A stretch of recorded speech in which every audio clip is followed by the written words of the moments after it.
Ciso. Oh, it's fabulous! A strike to get you up off your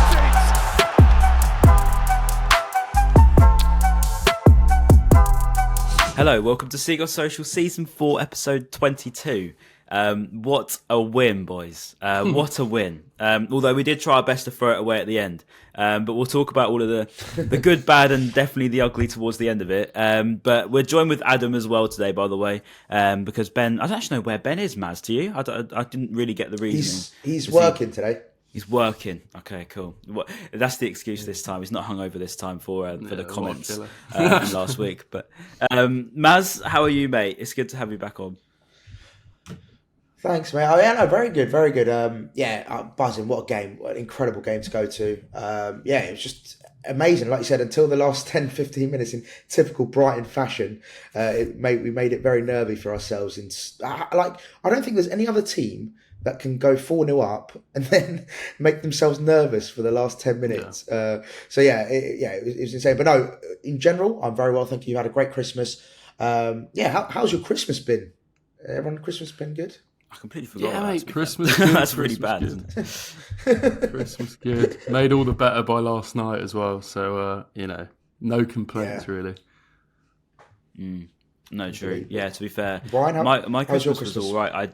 Everyone's been unwell, so that's what it's been with us. No one gets ill in my family. To be fair, we tend to do all right, and then the last month we've all just been knocked out. So this Christmas has just been a bit of a you've been unwell, so next week you're going to be unwell, ward, yeah. And then literally. So then everyone's all right now. So then we go and beat Spurs. So we're back on track, mate. We're back on track up the 2024. Anyway, we'll talk about Tottenham last night because we'll talk about Jack Hinshelwood first and foremost because him and James Milner, mate, were absolutely rampant on either side, weren't they? Who would have thought we would be saying that James Milner as well as our inverted winger? The guy doesn't even know what inverted means. But Adam, what a game for James Milner and Jack Hinshelwood on either side for that first half particularly.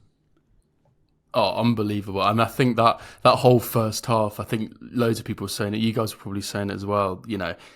Probably one of the best halves of football, definitely this season, for a long, long time. I think I've seen a quality in that first half since kind of sometime last season. And you think about it with the context of the game, all the talk, no Natoma, no Adingra, it's crisis for injury crisis at Brighton and, Tottenham were the same.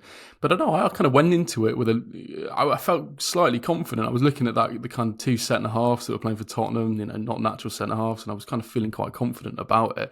And then as soon as we started the game, it was just unbelievable. As you say, I was trying to work it out in the first 5 minutes. I thought we were playing a diamond in midfield because Milner was sort of it was a bit weird. But anyway, I think it turns out they were kind of playing wing backs, I guess.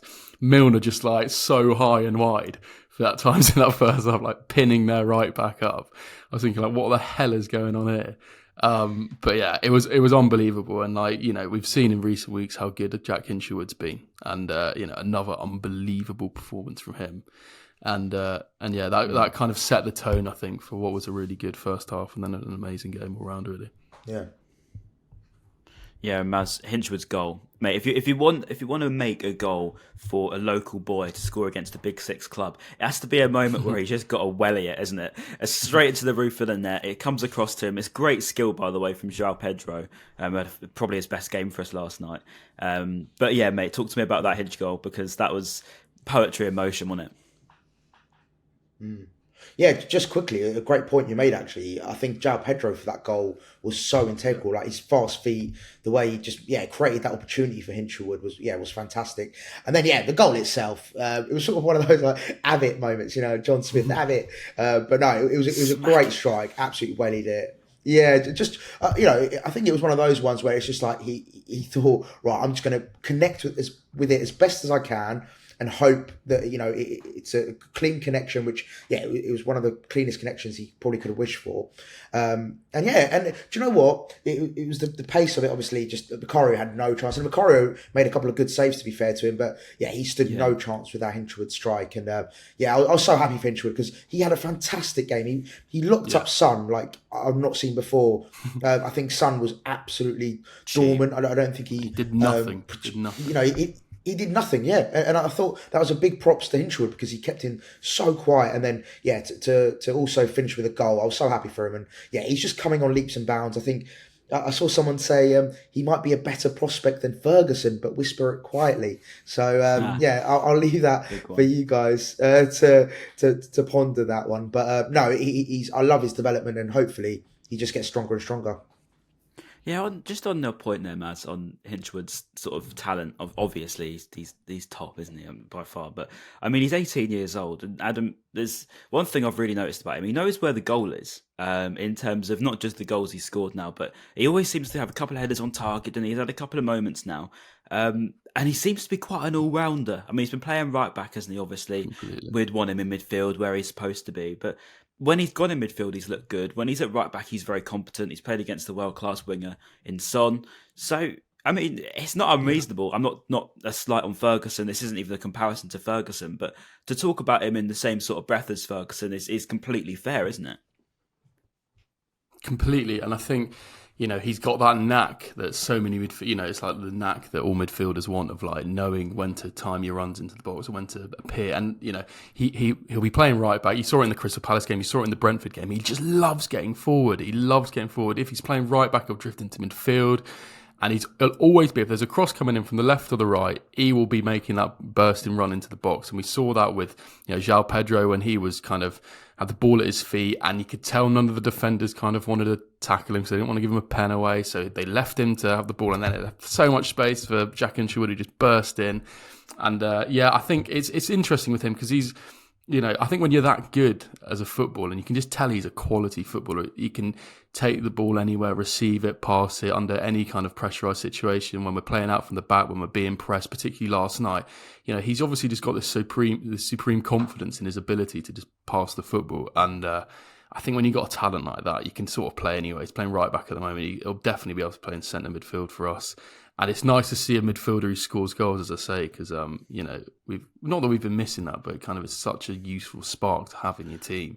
And I was just thinking, like when COVID started, he was like 14, 15. It's just like mad to think he's now like scoring in the Premier League. It's like that's weird, but weird. Baller. Well, you've got a belly goal out in Real Madrid, but we've got Hinshelwood goal here, so that's all I'm saying. We'll keep the comparisons on the low profile for now. But no, props to Jack Hinshelwood. Great performance again. But yeah, just the man we mentioned beforehand, Joao Pedro. Best performance I think I've seen from him. Him and James Milner, as I say, were all over the place, mate. I couldn't decide who was man of the match. As you say, Adam, that first half was the only one I could really think of was Liverpool last season. Maybe also Wolves, when I think we went up like 4-0, wasn't it, in the first half? But to play against Tottenham, a team that they are, I know they had a couple of injuries at centre-back, but we still had to go there and do a job on them, and we don't tend to do that at the moment. So to see that was good. But Joao Pedro, Maz, he not that he really struggled to come into, I think he did well in the pre-season, but he probably didn't have the all-round game maybe as quickly as he would have liked to here. But I think yesterday was complete proof that he can do that. His running was immense. Pretty much covered every blade of grass, didn't he? So, talk to me about Joao Pedro in terms of everything. I mean, his all-round game's just improving, isn't it, every week? Oh yeah, he was fantastic yesterday. I thought by far his best performance, and we saw. I love the way he was running the channels, and I think we saw his best performance out on that left-hand side. And we've always said on this podcast, like, is he an out-and-out sort of striker, a number 9, so to speak? I just don't think that's his best position. I think that proved it yesterday by him playing out wide and having Danny Welbeck alongside him. He just looked so much better. And I think he gave him that freedom as well, just to be the sort of true Joao Pedro that we all know how great he can be. Mate, do you know what? King Welbeck, mate. I've always loved him. Always said how good he was. But I think having that focal figure in Welbeck up top really complemented Joao Pedro and gave him that freedom and those runs behind him. He just kept he just was running all day long, all night long even, and he just creating. I think his runs was then opening opportunities for others to then do their thing, and I just loved his work rate. You could tell he's fired up as well. You saw the little incident with Lo Celso as he came off. Even prior to that, he was having a few little battles with other players. Yeah. So it was great to see him fired up, and he looked like he just really wanted to play well. And like we mentioned, the assist for Hinshelwood, obviously his penalty. He just played really, really well. And I think I much prefer him out wide rather than centrally, I think. Yeah, it's fair. I don't think. Yeah, maybe he's gotten a lot better at them sort of pressing runs now. I think he really pushes the back four back. I think he really pinned their two centre backs quite a lot of times yesterday, which is one thing that maybe he didn't those runs do in enough. behind. Yeah, then runs in behind, and also just the way he sort of puts the pressure on him. I mean, it's something that we haven't really had that much. I mean, Mope did it on his day, but it was too irregular, really. But if Joao Pedro can do that every other week, then we've got a great player on our hands. And as you say, the versatility always helps. But his penalty taking, mate. His penalty taking. He's got 100% record still. That's for us, and I think he's also got 100% record in Watford. So you can correct me if I'm wrong there, but I'm fairly certain of it. But regardless of if it's a 95% at Watford or whatever it was, he's I don't even know how he does it. He's only 21, let's remember, and he seems to clear his head like anything, doesn't he, Adam? I mean, it's a great skill to have for us because we haven't had that confident penalty taker apart from Alexis. Yeah, mate, and like, he's got that. It's like the Matt Letizia thing of like you wait until the keeper moves and then you just knock it in the other corner, and he's just so cool with it every single time. And I think, as you say, because like, I remember that era when we had like Morpay on pens and stuff, and it was just like, it was so hairy, and like we kept missing pens, and there was like Pascal Gross miss, I think, was it in that West Brom game? It was just like every game, like having a penalty, it felt like a bit of a curse, to be honest. So the fact we've now got Joao Pedro, who can literally just like bang the pens, is so good. One thing I want to say about Joao Pedro as well is like, I think when he's playing in that when he's playing against like two centre halves, I think we saw it particularly last night. I was sitting in the West Lower, kind of watching him in that second half, and when Spurs are playing that high line and the ball's getting knocked in behind, he'll make that darting run, and he's got that kind of, I think what he's beginning to add to his game is that kind of, is what Glenn Murray had a little bit, understanding the dark arts of playing sort of centre forward a bit, the kind of elbow into the chest of the defender before the ball comes in, kind of being able to make a bit of space for himself. I think he's really learning that a little bit more now, and he just looks a really accomplished kind of player against like physical centre backs and stuff. And I was really impressed with that as well. I think he's got a lot of strings to his bow now. Yeah, I agree. He's good at that sort of drop back centre forward play. To be fair, as well, it's good all round skill to have. I think he's only going to get better. I was a bit worried about Zerbi's comments at full time when he said that we'll struggle to keep hold of him for another year. I don't know if you guys saw that, but that was. I didn't know what to take of that, to be fair. In fact, I'll get your honest reaction, Maz, on that, because I don't know. Is he saying that there is a club already interested in him, or is it just he's a good player and he's going to be talked about? Yeah. I'm not gonna lie. I did find that comment a bit weird. Like, we can only hold on to him for a year or something like that. Like, yeah, it was just a bit of a strange thing to say, especially after such a great win. And I know you're trying to. I think what he was trying to do was emphasise how good of a player he is. But I think it can definitely be misconstrued as to not be like that. Like, I think Fabrizio ran with it and put like eyes emojis. I saw the reporter who broke the quote as well. He put like eyes emoji as well. Like, I think a lot of the journalists took it as if like he's basically saying, is Joao Pedro on the market? Is he going to last that long at Brighton? Which, we don't like to see that, do we? We've seen it all happen with so many players in the past, Cucurella, Caicedo, just recently. Yeah.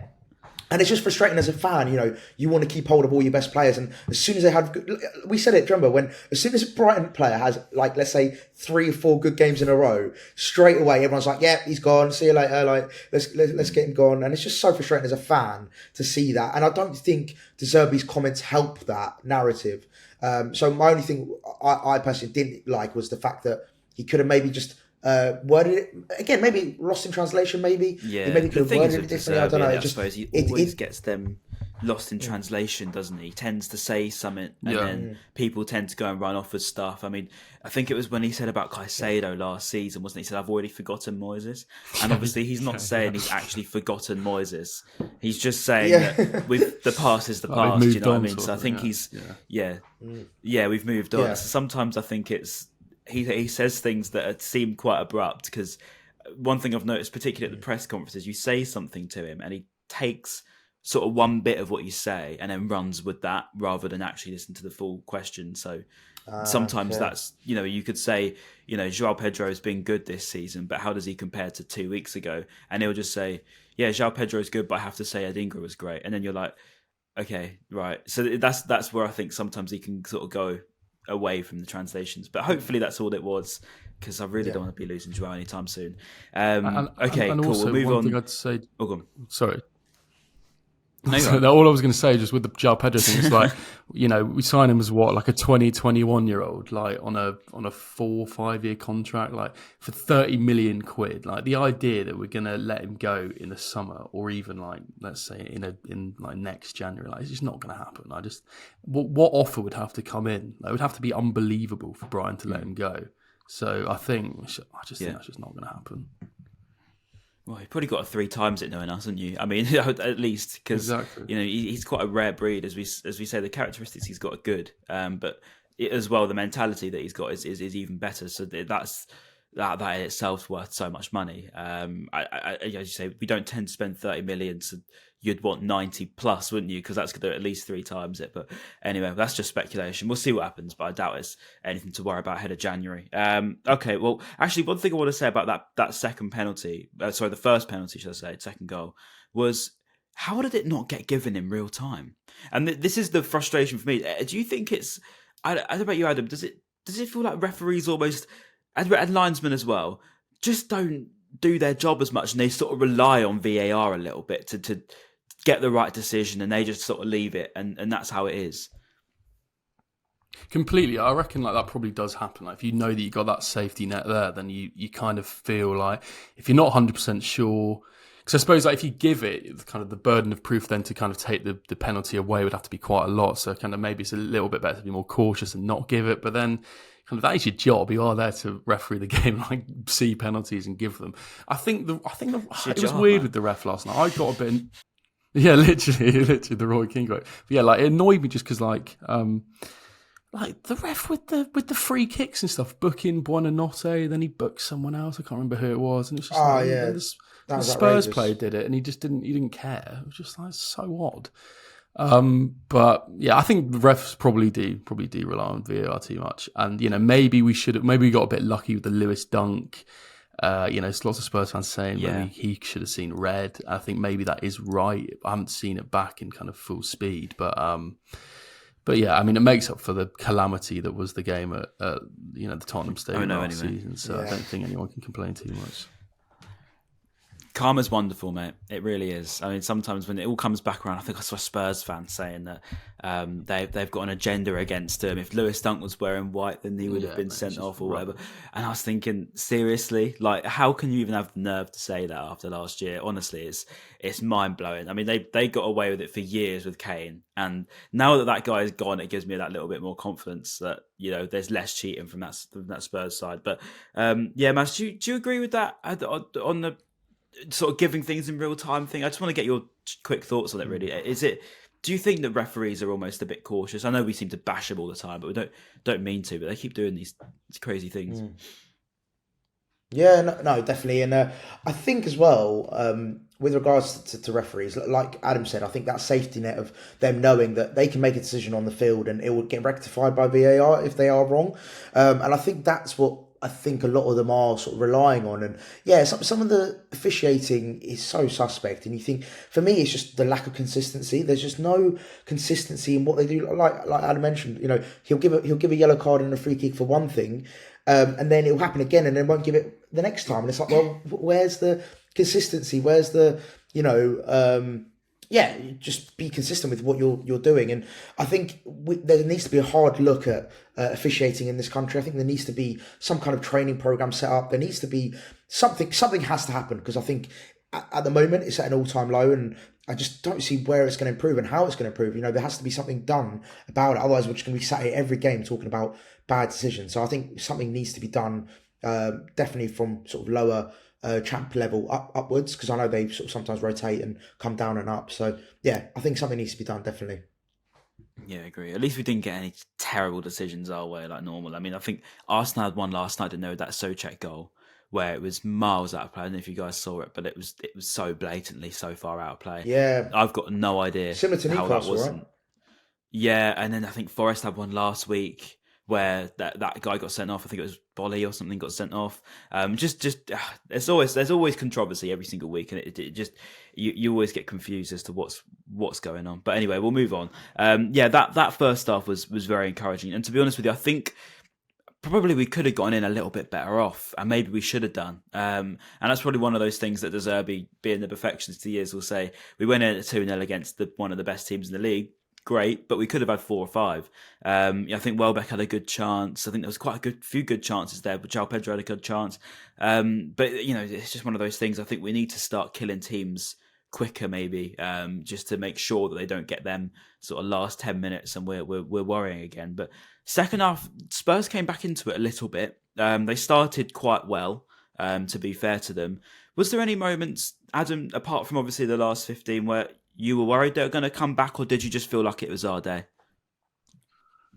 I think at half time I was a bit unsure. I think we were all turning to ourselves, turning to the people around us and kind of going like, this should really be like 3-4-0, to be honest. You think back to that Milner shot, he had that shot hit the post. Van Hecker from a corner hit the post as well. Welbeck definitely should have scored.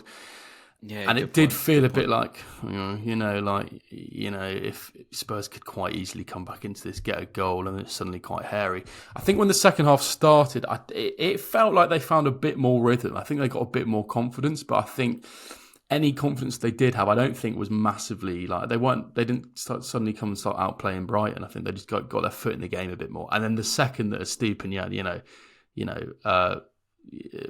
scored that unbelievable goal, then all of that momentum was just killed immediately, wasn't it? So, I think also with Tottenham, I think they play such a high line, and that's just going to play into Brighton's hands. We know that, we speak about this so many times. Like Brighton struggled to break teams down who sit in a low block, make it really hard for them, to play against teams that want to sit on the halfway line. Like it's just, Brighton will play through that like butter, and like a knife through butter. So I think I was never that kind of worried when the second half started, but I did just think we needed a couple more goals for a safety net, and good job we got them, I guess.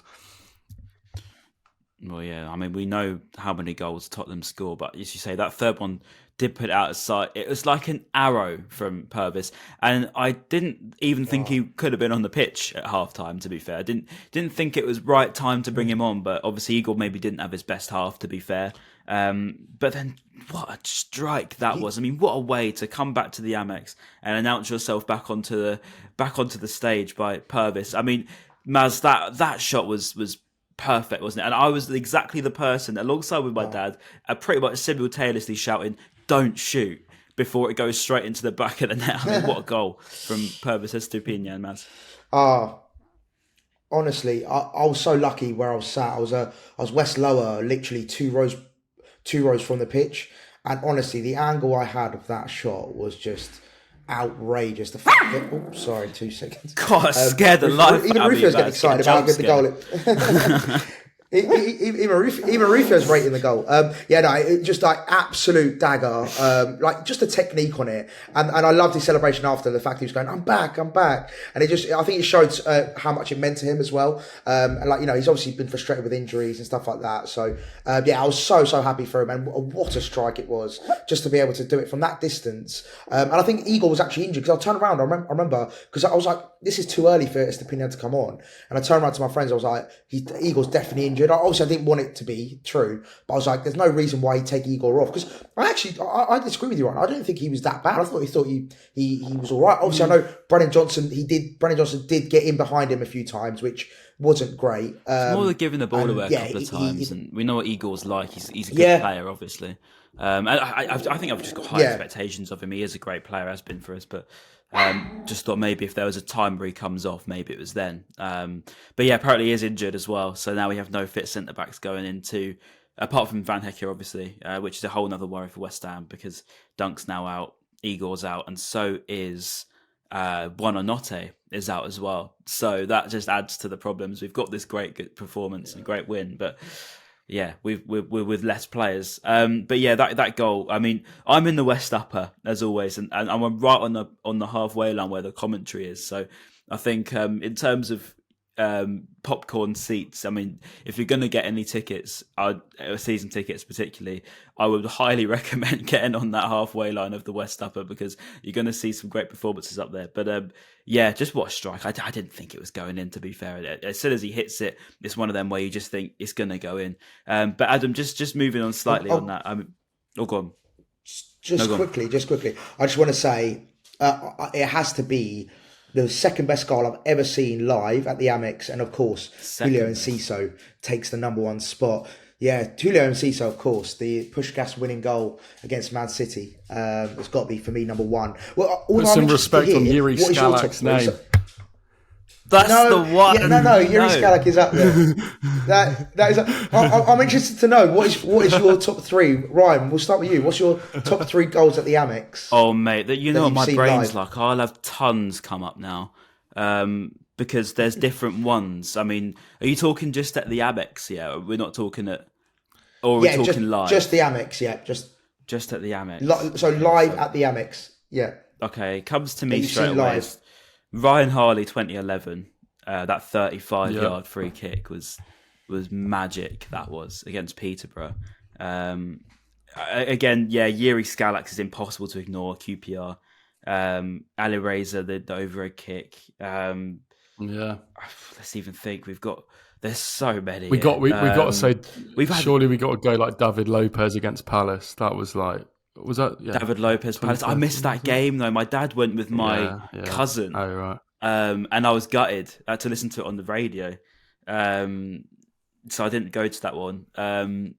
There was one against Man United. Tough, I think it was like 2018-19. And do you remember Murray?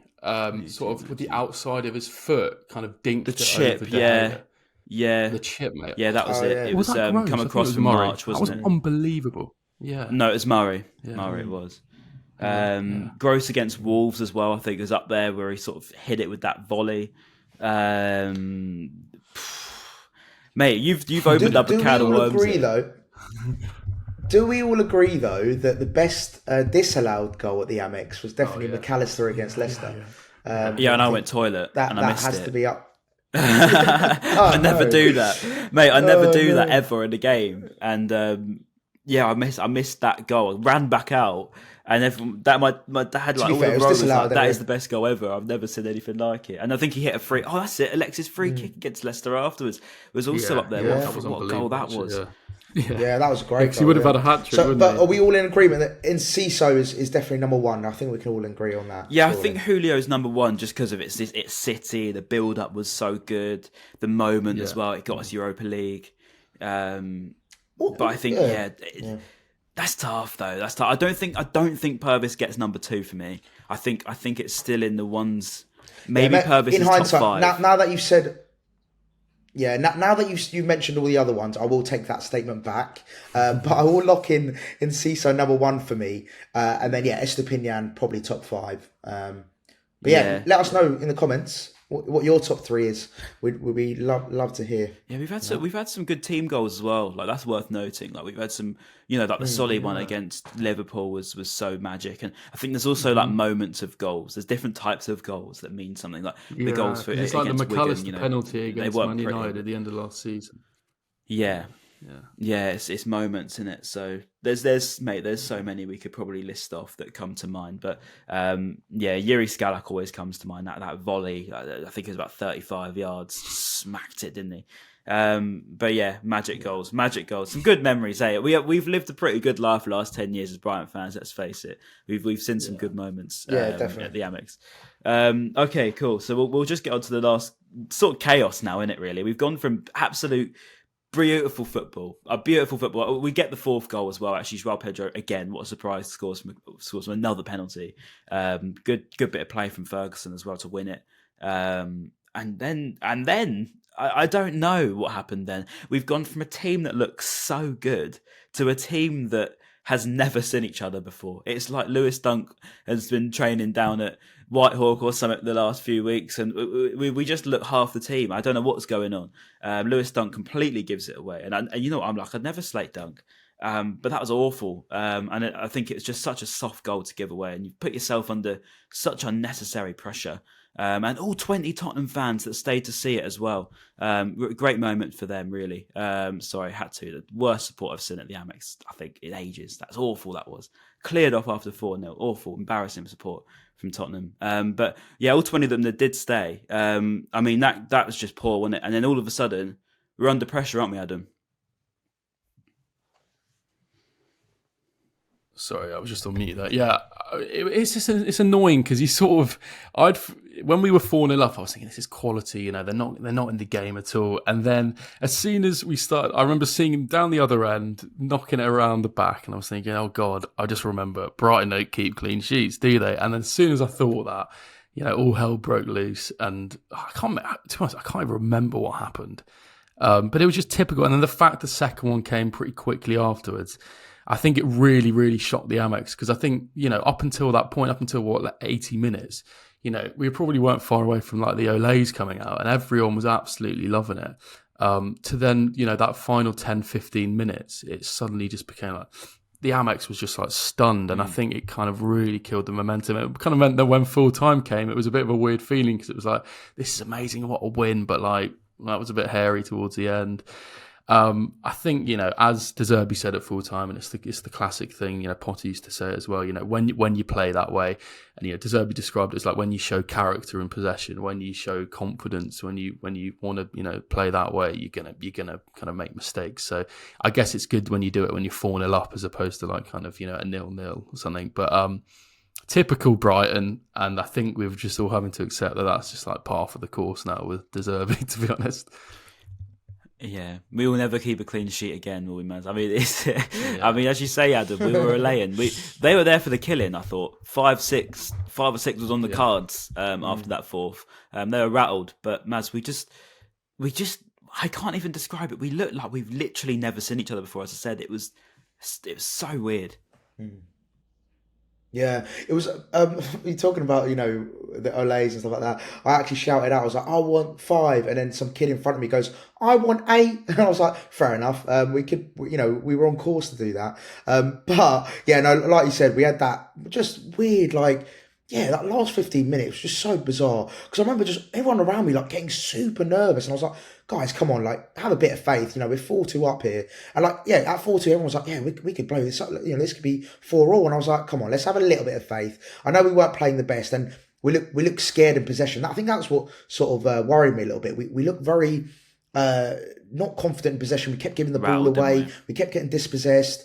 Yeah, I don't know what exactly had happened. I don't know what the mentality shift was and why that happened. I know maybe it was the energy of, you know, the crowd sort of going, oh, like, are we in a bit of trouble? And maybe that then transferred to the players. I don't know. But yeah, we were very sloppy in possession. We got dispossessed a lot. And yeah, I think it was only in the last, 5 minutes of added time, or 4 minutes of added time, where we sort of looked a little bit more comfortable and didn't look too much under threat. And ultimately, Spurs were just wasteful, weren't they? I remember Kulusevski had that like shot which went over the bar right towards the end, and like they just, even when they had like half chances, they just weren't taking advantage of them. And I know Richarlison hit the post, but he was so wasteful.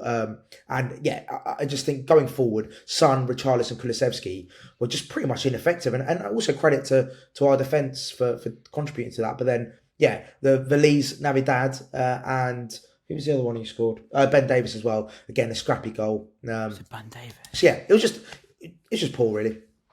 Yeah, I think it's so Davis typical. That guy, Veliz guy, when he came on, I said, who is that? I said, I have no idea who that is. I said, I've never heard of him in my life. And I said, now that I've said that, he's going to score, isn't he? And then he did. I was like, brilliant. And then you give it to, I didn't even realise it was Ben Davies that scored, to be fair. I didn't really care. As you say, it's just, you get rattled by that. And then it's so typical Brighton. So typical Brighton to almost throw it away. And was there a point? I forgot about the. Sorry, I also forgot about the Jason Steele save as well. You know when there was that sort of scramble in the box, then Steele ended up saving, and that was, I think, that was to make it 4-3, right? So that's a huge moment, I think, in the game. It just all got a bit mad. I don't know what happened, but thankfully we got through last 15. Yeah, to be fair to him, that was a big save. Everyone's heart rate's just high. Yeah, sorry, Adam. I think we clashed with like timings there. Is it typical Riverside? My delay is so bad. We haven't out of them, don't worry. Yeah, I mean, you can see our pain now, mate. Like, honestly, the viewers that watch and they comment, they say, "Oh, why'd you talk over each other, guys?" Honestly, it's difficult. But yeah, with last 15, everyone's heart rates are through the roof. If you probably had like a Fitbit or an Apple Watch on, you're probably getting notifications. But yeah, no, it was a tough one. But we got through it. Was there a genuine point? I saw you, Adam. Was there a genuine point where you actually thought we're going to throw this away and this is going to go to 4-4, or were you quietly confident that we'd be all right? I was. It's weird. I think I knew we'd win because once you're 4-0 up, I mean, it would be mental. But I think it was a moment at like it'd been 9 minutes by the time. It was 90. Yeah, it was like 94 minutes on the clock, and I was just thinking like, can we get through like the remaining like 5 minutes of this? And that was the moment. And then suddenly the next time I looked at the clock, it was like 98 minutes. I was like, okay, we're fine now. But there was a bit of a moment. But I think I don't think, as Matt said, like you got to have a bit of faith. Like 4-2, you know, you're not going to concede 2 goals in like 10 minutes. You would think. I mean, gotta be honest, mate. I was turning. I was like, "What are we doing?" I think when the second one went in, I think I had the biggest freak out on the whole row. I was like, "What is going on?" I genuinely thought we were throwing it away, and this was going to be like a Reading. Was it Reading or Newcastle? Wasn't it against Arsenal? And they just completely capitulated at 4-0 up, and I thought we were having I thought we were having a repeat. And I mean, Maz, were you the same? Did you think we were going to throw it away? Because 9 minutes is a long time. There was a 30-second bit where we conceded the second goal, and there was like a 30-second window where I thought, shit, is this going to happen? Are we actually going to throw away a 4-0 lead? But no, and then I just literally, I was like, I remember going around, saying my run was like, relax lads, we can all go home, don't worry about it. At 4-2, I was like, yeah, we're all good. But no, I won't lie, there was a 30-second to a minute window where I thought, could we throw this away?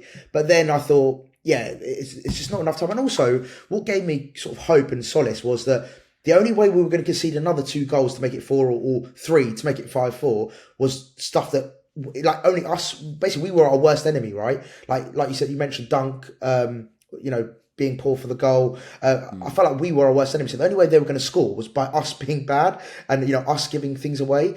Like going forward, I thought Spurs were really, really poor. I think they created much at all. Like I said, there was a few flashes of moments where I thought, okay, yeah, like Brennan Johnson when he was through and Richarlison hitting the post. But apart from that, they didn't really offer much. So yeah, I'll be honest, I was quietly confident, but of course there was that little bit of uncertainty and concern. I don't know. I don't know. I honestly, when it got to about 5 minutes left, I said, okay, 5 minutes, 2 goals, less likely. And then I was saying, because there's a guy that doesn't normally sit there, we were like, okay, 2 minutes, 2 goals, probably, I mean, that's 120 seconds. They're probably not going to get 2 goals in 120 seconds. Said maybe at 5 minutes they could have done. It's really bad, isn't it, our football? I look at the seconds. It's a bit like catch the trader that you think, okay, I've got 30 seconds to get to the next platform. I'll be all right. But yeah, it's similar sort of mentality, and you're just like watching the seconds go, and it just seems to drag. And you're I don't know why you do it, and you're just saying to yourself, I hate football. I can't deal with this. And then you get through it, and that's just what it's like being a football fan. And everything's great again. The songs come on, and it's brilliant. And it's like nothing's happened for the last 5 minutes. You've been through hell and back, and then everything's great. It's such a weird sport, honestly. Nothing can do it to you quite like the beautiful game. But yeah, that's what makes it great, I suppose. But the moment at full time, Adam, I mean, we haven't had that in so long. I mean, it genuinely feels like so long, doesn't it? Since everyone was celebrating, you know, the players doing that big lap of the pitch, and it's actually surprisingly people still at the end. And that's good, isn't it? Yeah. I mean, it's been a while since we've had a nice moment with the squad and the club. Yeah, completely. And like, you know, back to you saying about the Spurs fans, like the fact they all left on like 65 minutes, like what a joke that was. And then as soon as like they scored a goal or two, you suddenly started seeing like a couple of people coming back. I don't know whether people have just gone to the concourse to have like a drink or something, but it was weird. Yeah. But yeah, like full time was great. I think the only other time in the last few months, I think, would be the Marseille game. When we finished top of the Europa League group, and that was a real moment. Like, that felt amazing. I remember getting some video of that and just thinking, oh, this is sick. But in the league, I think it's been a while. Like, it's probably not been since like the start of the season, like maybe when we like beat Newcastle or something like that, the Amex, where everyone's really, really kind of had that moment. It's been nice, and it's like you say, like you kind of sat there, shaking, worrying about the whistle blowing, and then next thing freed from desires playing, and it's all good, and the whole situation's fine, and you got the points. Do you know what I mean? It's a roller coaster, isn't it? It's an absolute roller coaster. But yeah, it's a long trip back to Haywards Heath for the Spurs fans, to be fair. So they had a long way to get back home. They live around the corner, don't they? These big six boys. But yeah, Maz, full-time result. The relief it's immeasurable, to say the least.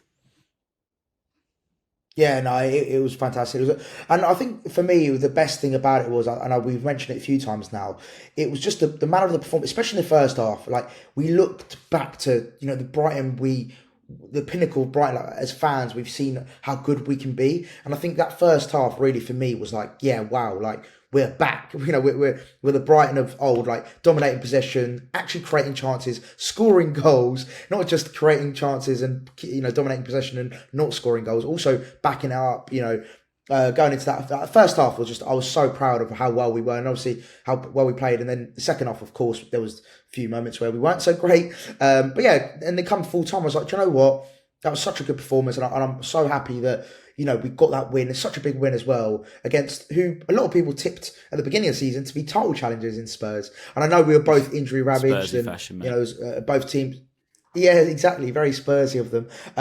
But yeah, it was such a great release of emotions. And yeah, I remember just literally going up the concourse, seeing Adam, like just being in such a happy mood, and everyone around me was just dancing, swinging their scarves, and it was just a really good feel good moment. And I want more of those moments throughout the season. I don't want that. I feel like we've been very inconsistent so far this season. I want a bit of consistency going forward. I think that's the big thing for me. Just now, can we kick on and just really have a good run now, and hopefully get a clean sheet at some point as well. That'd be good, wouldn't it? I mean, I wouldn't hold your breath, mate, to be fair, on that one. But yeah, the one thing I'd say on the Zerbi thing is, I think he said pretty much similar to me at the press conference day before, actually, sorry. And he said about the fact that sometimes a weaker team is a better team, in that you've got it's more about mentality than characteristic. He said, for example, losing Caicedo, obviously he's a fantastic player. Losing McCullough, a great player, whatever. But when you lose them, you've then got people that can step in good time. Don't get wrong, they'll be fine. But he said, when you look at Europa League, we've pretty much kept a clean sheet in the last 4, I think. And then you look at the Premier League, obviously we can't keep a clean sheet for anything. And he said he puts it down to mentality, and we prove we can keep clean sheets. We prove we can do that. We prove we know how to defend. We know how to, of course we do. We've got great individuals. And I think that's the weird thing is about, obviously, I don't know at what point does the mentality change. Is it you get your first one, then it starts? I don't know, but I think maybe the fact we've got such a weakened side, if you like, we've got Milner on left wing, it almost makes it a bit better. I don't know about you, Adam, if you agree with it, but they're fighting to be in that team. They're fighting to keep their place, and there's more opportunities across the board, isn't there?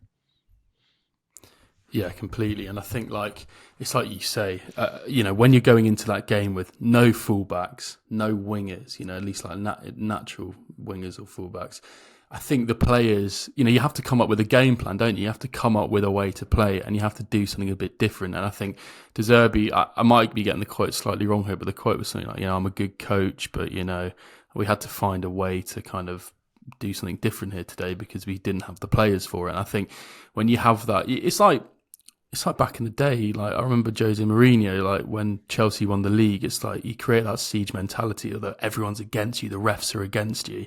And it's like if we're going into the team talks, listen, boys, we're going to have to be together. We've got no players, we've got loads of injuries. You've got to find that spirit, you've got to find that mentality, you've got you've got players have got to step up. Players like Buonanotte have to step up, and I think he has the last couple of games, to be fair to the bloke. And you have to find new ways of playing. And it's like you say, it's much more of a mentality thing than it is about personnel or players. I think with the clean sheet thing, I think it's a bit weird, and I think we do need to sort it out, because I think it might end up catching up with us, because you can only kind of win games 4-3 or like 5-4 so often. And like towards the end of that game last night, it was a bit like a basketball match with, like, you know, it was down our end, then back up their end, and then down our end and back up their end. And like, that's just not really a way to kind of consistently do well. I don't know, maybe that's a little bit critical. And I think, you know, the trade-off is that you have unbelievable football and you get to see some of the football and the confidence of play that we were seeing last night. But I think we do need to sort that out. Yeah, I agree. Maz, any further thoughts really on not just that, but the mentality of the squad? He said that he thinks the mentality is the strongest it's ever been since he's been at the club. And that just doesn't apply to the players, but the club, the fans, you know, everyone involved. He thinks that, you know, everyone's finally getting onto the same sort of level of thinking, which has been hard to win over, hasn't it, really? Yeah.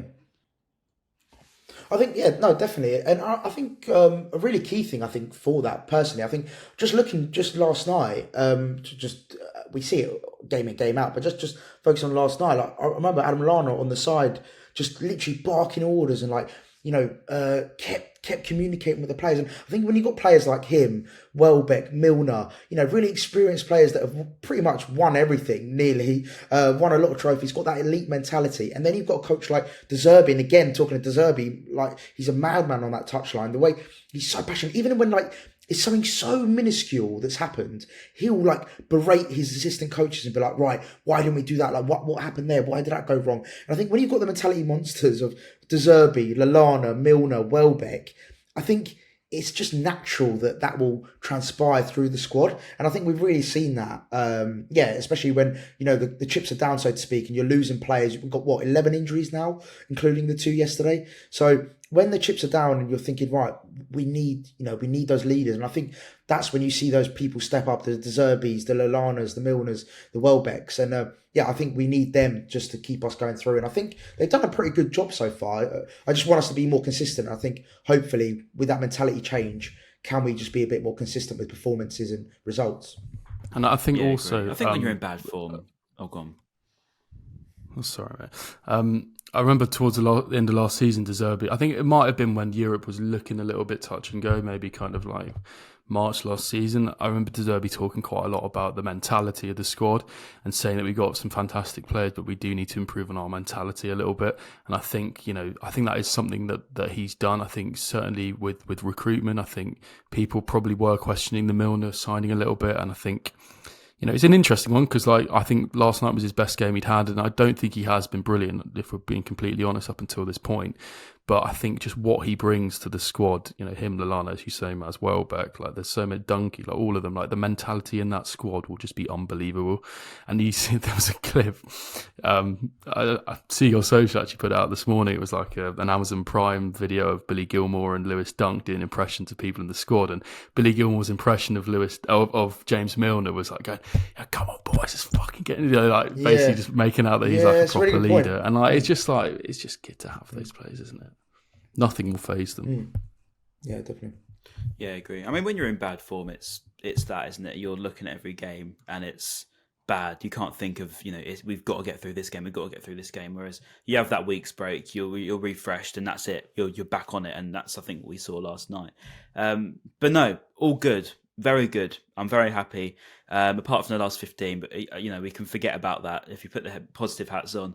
It's good to have the Albion back. It's good to be back on this podcast, celebrating goals, celebrating wins, and not being downbeat about referees and downbeat about the way we've somehow not won a game or whatever. So, no, it's been an absolute pleasure, boys. I know it wasn't too much of a chore for you both to come on this morning anyway, because of the result. But Adam, thank you for joining us, mate. Last minute step in, as always.